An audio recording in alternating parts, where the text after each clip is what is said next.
Hello guys, good afternoon. So welcome to my channel, and this channel is for science, health, and sports. Okay. So ngayon meron akong i-share. Now this is the plant. Ito ang halaman. Ayan. Okay, this is it. Now, dalawang misitira meron ako dito. 2 pots. Okay. Now, ito malaki. Yan. Ganyan. Now, ito po ang tawag dito sa amin is serpentina. Serpentina, tawag dito sa amin. Sa ibang lugar, tinatawag nilang Singapore. Noong panahon ng World War II, andito na pala itong halaman na to. And then, tawag nila noon is atabrin. Okay. Atabrin ang tawag nila. And then, ginagamit nila ito para upang habang ano ba yan, kapag magkaroon sila ng masakit na tiyan. Now, yung tatay ko noon is army, military, noong World War II. Siya nagsabi sa akin na ginagamit nila ito noong kapanahonan ng World War II. Dahil na-assign sila sa bundok, sa bukid, malayo sa ospital, kapag sumasakit ang kanilang tiyan, kapag nagtatai sila or ibang nararamdaman nila, ito ang iniinom nila. So, iniinom nila ito. Ganyan. Now, dito sa amin, ginagamit siya para sa ano? Again, pag nagtatai, yan. Pag masakit ang tiyan, and then, isa pa is pag nagdysmenorrhea yung babae. Oo. Madali lang pong malunasan yung pananakit ng puson kapag nagdidysmenorrhea yung babae. And then, halos-halos sa lahat na babae, hindi naman lahat, pero karamihan ay maka-experience ng dysmenorrhea. At buwan-buwan yon, kaya kailangan mayroon kang halaman na ganito. Makainom ka lang ng kaisa, ay okay na. Hindi na yun babalik yung sakit ng tiyan mo. Then, pasunod na buwan naman, sasakit na naman kasi magregla ka naman, inom ka na rin. Marami din itong gamit bilang lunas sa mga sakit. Now, dito, aside from ginagamit namin para regla, ginagamit namin para pagtatai, pag yung masakit ang tiyan, ginagamit namin ito dito. Now, mayroon pa palang ibang gamit nito. Okay? So, ano ba yun?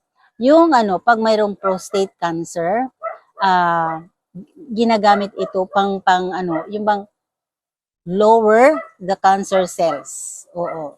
So, hindi ka mamamatay kaagad kasi hindi naman dumadami yung cancer cells mo sa yung prostate gland. Kadamihan is lalaki, yung magka-prostate, di ba? So, uminom sila nito, and then hindi dumadami yung kanilang cancer cells. Ganun po ang gamit nito. And then, mayroon po siyang ibang gamit, maliban sa ginagamit as pang-control sa pag-grow ng cancer cells. Ano bang ibang gamit nito? Ginagamit po siya pang-lower or pang-pababa ng blood sugar. Okay. So, ganun po yun. Bababa yung blood sugar mo, kaya hindi ka magkakaroon ng diabetics.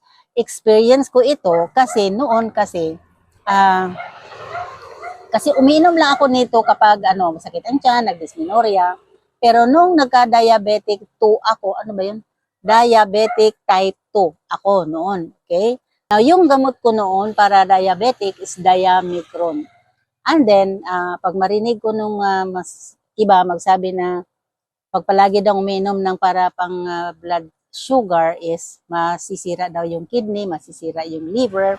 Kaya natatakot din ako.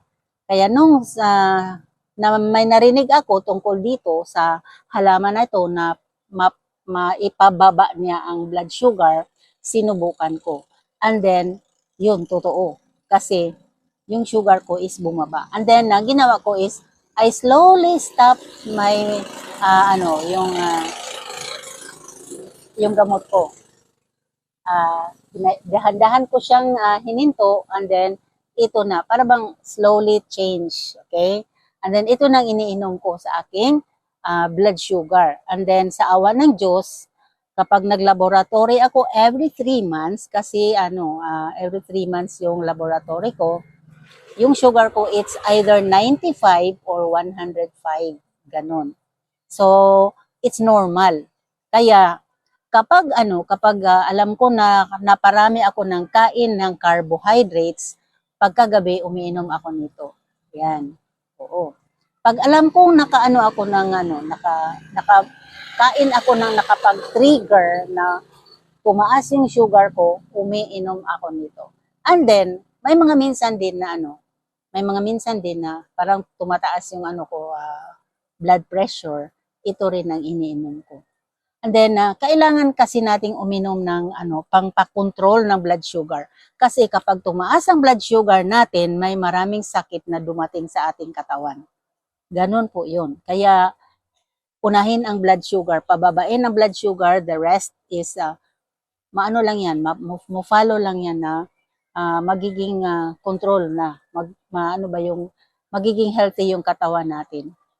Yun. Kaya, ito, gamit ko ito ngayon kasi hindi naman ako nagre-regla, hindi ko na kailangan yon para sa ginagamit ko ito para sa aking blood sugar. Sa awa ng Diyos, normal ang aking blood sugar.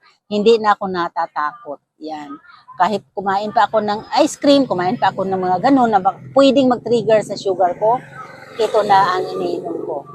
Ito po. Kaya, magtanim kayo nito. Kasi gamot talaga siya. It's an herbal na magpababa ng sugar. Maliban lang doon sa magpababa ng sugar, may ibang sakit pa na pwede niyang gamutin. So, ganun lang po. And then, maraming salamat sa inyong panonood. Thank you very much. Thank you. Bye-bye.